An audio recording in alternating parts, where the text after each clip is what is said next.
Hello dear students, in the previous lecture we have studied about the topic commerce पढ़ा था हमने।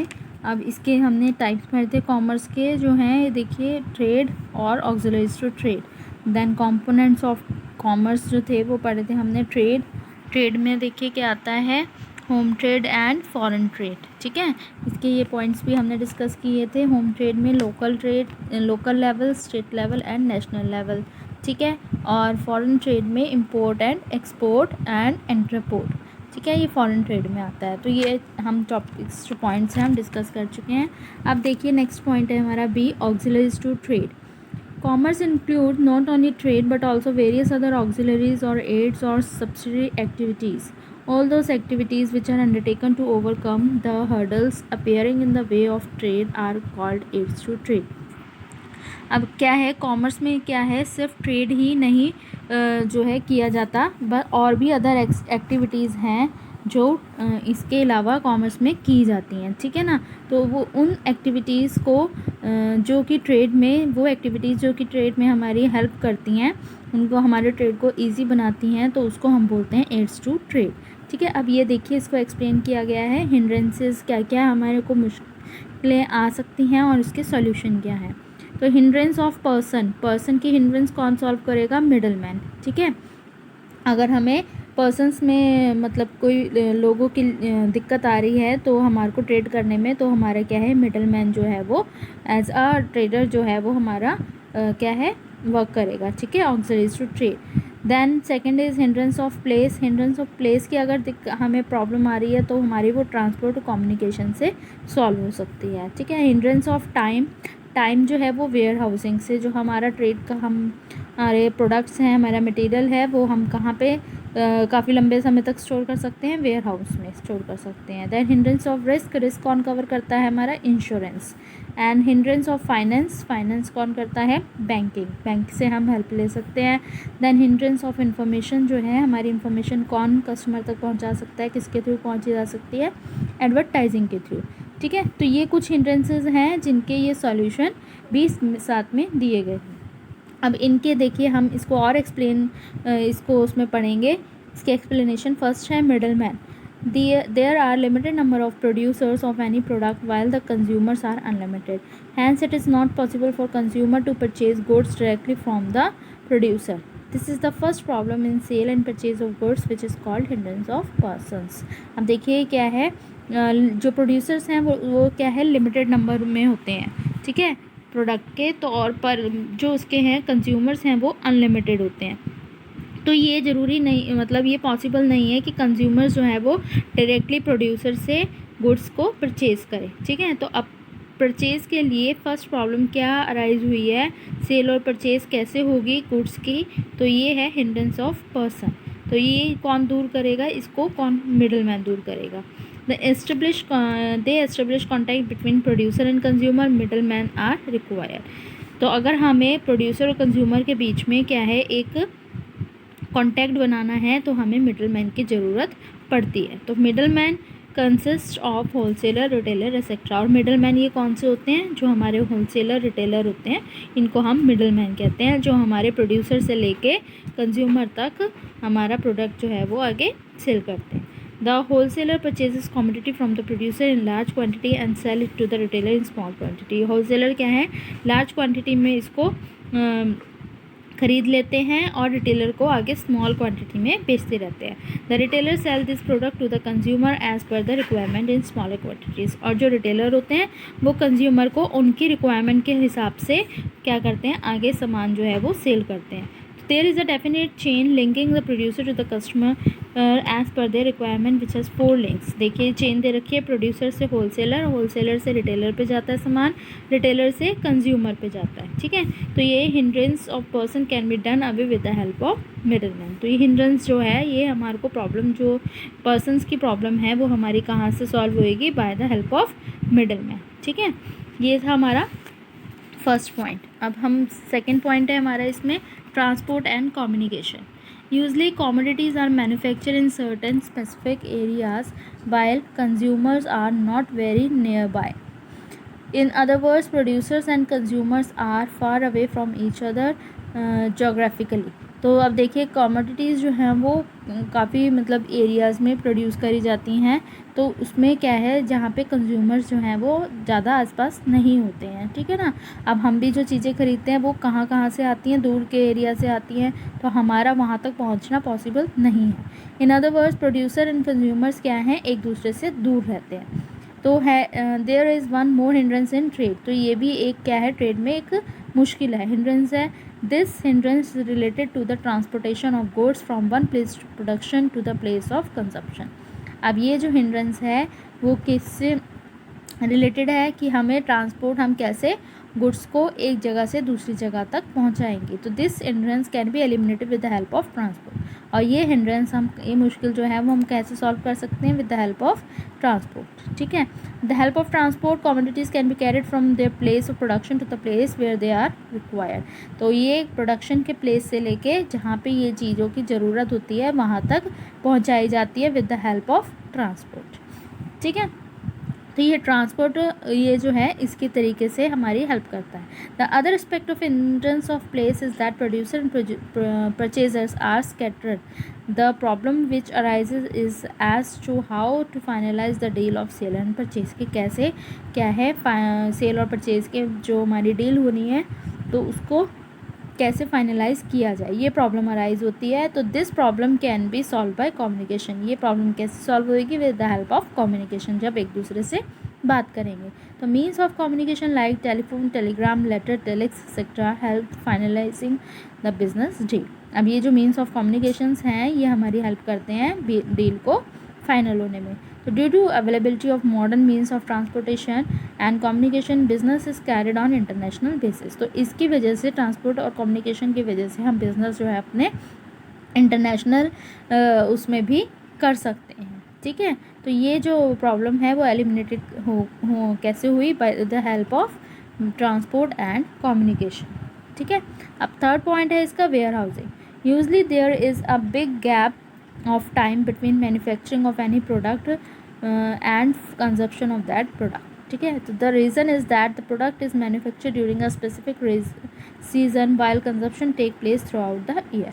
हम देखिए ये भी एक गैप है, एक टाइम का गैप है कि कैसे मैन्युफैक्चर जो प्रोडक्ट्स किए जाते हैं उनको कंजप्शन तक कहाँ पे रखा जाए, ठीक है।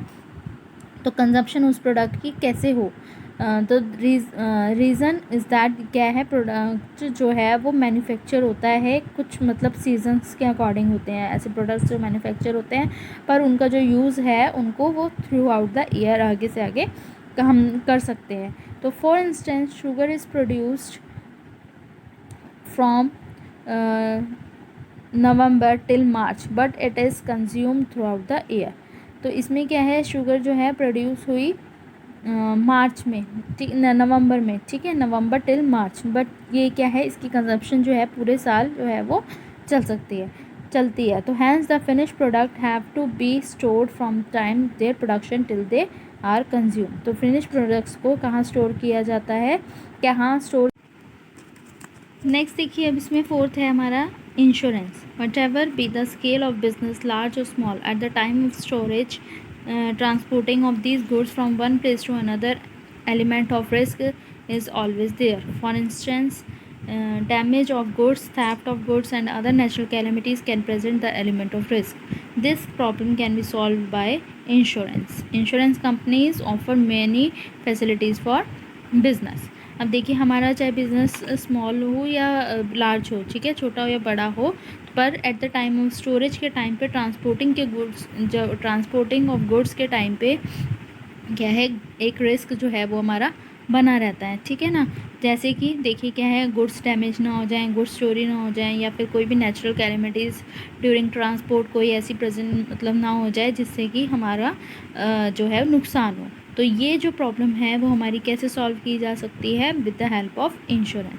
तो इंश्योरेंस कंपनीज़ जो हैं वो काफ़ी फैसिलिटीज़ जो हैं बिज़नेस के लिए प्रोवाइड करती हैं, ऑफ़र करती हैं, ठीक है। तो इससे हमारा जो रिस्क है वो हमारा गुड्स का कवर हो जाता है। Now fifth is banking.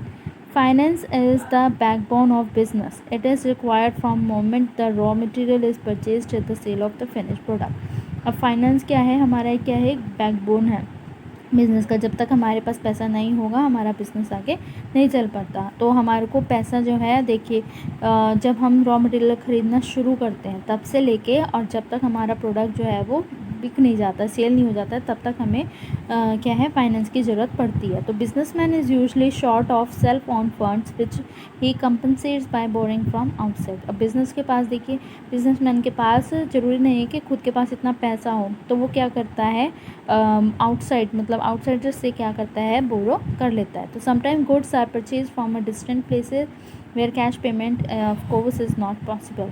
अब गुड्स परचेज जो हम अगर करते हैं दूर की जगहों से, तो उसमें ज़रूरी नहीं है कि हमारा क्या है, पेमेंट कैश पेमेंट जो है वो पॉसिबल हो सके। तो there the problem of making the payment to the supplier arises. Letter of credit is required if goods have been imported from foreign country. Foreign exchange is required in international trade. And lastly, the business cannot be expanded due to the lack of proper finance. अब देखिए, अगर हमें बाहर के देशों में क्या है, अगर हमें अपना वो करना है, बिज़नेस करना है, तो हमें क्या है, फॉरेन कंट्री के साथ अगर करना है तो हमें लेटर ऑफ क्रेडिट जो है वो क्या है, गुड्स के साथ ज़रूरी होना चाहिए। तो इंटरनेशनल ट्रेड में भी फॉरेन एक्सचेंज जो है वो होना चाहिए हमारे को, मतलब इतनी फैसिलिटी होनी चाहिए। और बिज़नेस जो है हमारा बिना प्रॉपर फाइनेंस के वो भी आगे नहीं बढ़ सकता है। तो ये जो हर्डल्स हैं, ये जो प्रॉब्लम्स हैं, वो कैसे एलिमिनेट होंगी, कैसे ख़त्म होंगी, with the help of banking. अब बैंक से हम क्या कर सकते हैं, लोन ले सकते हैं, जो कि हम अपने बिज़नेस को चलाने में उससे हेल्प ले सकते हैं। ठीक है, तो ये हमारी जो प्रॉब्लम है वो बैंकिंग से सॉल्व होगी। तो इसके बाद 6th है advertising. In today's competitive market it is not possible for a businessman to sit and wait for customer after investing heavily in business. अब देखिए, कॉम्पिटिटिव मार्केट, आजकल कंपटीशन का ज़माना है मार्केट में भी, तो ये बिजनेसमैन के लिए पॉसिबल नहीं है कि वो कस्टमर के बैठ के वेट करेगा, क्योंकि उसने क्या है, काफ़ी सारा पैसा अपने बिजनेस में लगाया होता है। To attract customer toward his product, producer has to provide full knowledge of his product to the customer. अब क्या है, कस्टमर को अट्रैक्ट करने के लिए अपने प्रोडक्ट की तरफ, तो प्रोड्यूसर जो है प्रोडक्ट के बारे में कस्टमर को फुल नॉलेज जो है वो प्रोवाइड करता है, देता है। तो ये किसके थ्रू देगा, ये एडवर्टाइजिंग के थ्रू देगा, क्योंकि क्या है, एडवर्टाइजमेंट के थ्रू जो है कस्टमर अट्रैक्ट होते हैं और आगे प्रोडक्ट्स वो आगे ख़रीद, मतलब ज़्यादा से ज़्यादा प्रोडक्ट्स जो है एडवर्टाइजमेंट के थ्रू वो ख़रीदे जा सकते हैं। तो क्या है, और एडवर्टाइजमेंट के थ्रू जो है हमें प्रॉपर प्रोडक्ट के बारे में प्रॉपर नॉलेज भी जो है वो मिलती है। तो advertisement enhance the knowledge of customer about the product available in the market. ठीक है, तो ये जो हर्डल है वो किससे थ्रू कम होगी, किससे होगी, हिंड्रेंस जो है वो हमारी एडवर्टाइजमेंट के थ्रू ख़त्म हो सकती है। ठीक है, तो it is thus clear from our discussion that during the sale and purchase of goods there are a hindrance of person, place, time, risk, finance and information, and these hindrances can be eliminated by middlemen, transport, communication, warehousing, advertisement, banking and insurance respectively. ठीक है, तो the sum total of all this activities which eliminate the hindrance trade is commerce. तो ये सारी हमारी जो activities आती हैं वो किस में आती हैं, कॉमर्स में आती हैं। ठीक है, तो ये था हमारा टॉपिक ट्रेड और ऑक्सिलरीज टू ट्रेड। अब देखिए, इसके बीच में डिफरेंस दे रखा है, इंडस्ट्री, कॉमर्स एंड ट्रेड। तो इंडस्ट्री का क्या है, फर्स्ट डिफरेंस एक्टिविटी जो है इसकी production of things and services, ये प्रोडक्शन करती है। ये कॉमर्स जो है वो डिस्ट्रीब्यूशन, क्योंकि हमारे एक जगह से दूसरी जगह तक ले जाने में हेल्प करती है, distribution of things and services. और ट्रेड क्या है, ट्रेड में हम बाइंग और सेलिंग ऑफ थिंग्स, बेचते और ख़रीदते हैं। Then both working and fixed capital on a large scale. Working और फिक्स्ड कैपिटल इसमें ज़्यादा मतलब स्केल में चाहिए। More working capital and less fixed capital. Working capital commerce में ज़्यादा चाहिए और फिक्स्ड कैपिटल जो है वो कम चाहिए। और इसमें ट्रेड में less working capital depending on the nature of business, और इसमें कम वर्किंग कैपिटल चाहिए, पर क्या है, बिजनेस को मतलब देखते हुए, नेचर उसका मतलब किस तरीके का बिजनेस है वो देखते हुए। ठीक है, स्कोप क्या है इसका, it include primary, secondary and services industries. इसमें क्या है, primary secondary and service industries आती हैं। और इसमें क्या आता है, कॉमर्स में trade and auxiliaries to trade. और ट्रेड में क्या स्कोप है, it includes home and foreign trade. इसमें ट्रेड में हम होम और क्या है फॉरेन ट्रेड भी कर सकते हैं। Then creation of utility, it creates from utility. ये क्या है, यूटिलिटी से ही इंडस्ट्री जो है क्रिएट होती है, ठीक है। जब हमें इसकी ज़रूरत पड़ती है प्रोडक्शन की तो हमारे को इंडस्ट्री ओपन करनी पड़ती है। तो कॉमर्स में क्या, it creates place and time utility. ये प्लेस और टाइम के अकॉर्डिंग जो है इसकी यूटिलिटी जो है यूटिलाइज किया जाता है। एंड ट्रेड में it creates possession utility through the medium of sale and purchase. और इसमें क्या है, सेल और परचेज के मीडियम से इसकी जो यूटिलिटी है वो क्रिएट होती है, ठीक है। Then fifth is risk element, it involve the maximum risk. इसमें ज़्यादा रिस्क है इंडस्ट्रीज़ में, ठीक है, क्योंकि प्रोडक्शन करते समय काफ़ी चीज़ों का ध्यान रखना पड़ता है ताकि वेस्ट ना हो, अच्छा प्रोडक्ट बने, ये सारी चीज़ें। कॉमर्स में there is less risk as compare to industry, मतलब इंडस्ट्री के मुकाबले इसमें कम रिस्क है। और ट्रेड में there is least risk involve, इसमें भी जो रिस्क है वो भी कम है, मतलब है रिस्क सब में है पर मतलब इसमें इंडस्ट्री में ज़्यादा है, कम कॉमर्स में कम है और ट्रेड में और कम है। तो mutual dependence, commerce and trade both depend on industry. तो कॉमर्स और ट्रेड जो है वो दोनों किस पे डिपेंड है, इंडस्ट्री पे डिपेंड है। और commerce is not possible without trade because trade is major part. Commerce में क्या है कि ये बिना ट्रेड के पॉसिबल नहीं है, ठीक है, क्योंकि ट्रेड जो है इसका मेजर पार्ट है। और इसमें क्या है, ट्रेड में it in the absence of trade there is no justification of commerce and industry. अगर ट्रेड नहीं होगा तो हम कॉमर्स और इंडस्ट्री को भी जस्टिफाई नहीं कर पाएंगे, ठीक है। मतलब with the help of trade हम अपनी जो है सर्विसेज आगे कस्टमर तक पहुंचा सकते हैं। तो ये था इनका डिफरेंस।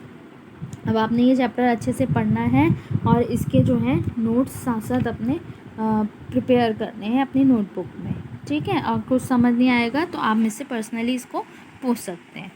Okay, thank you.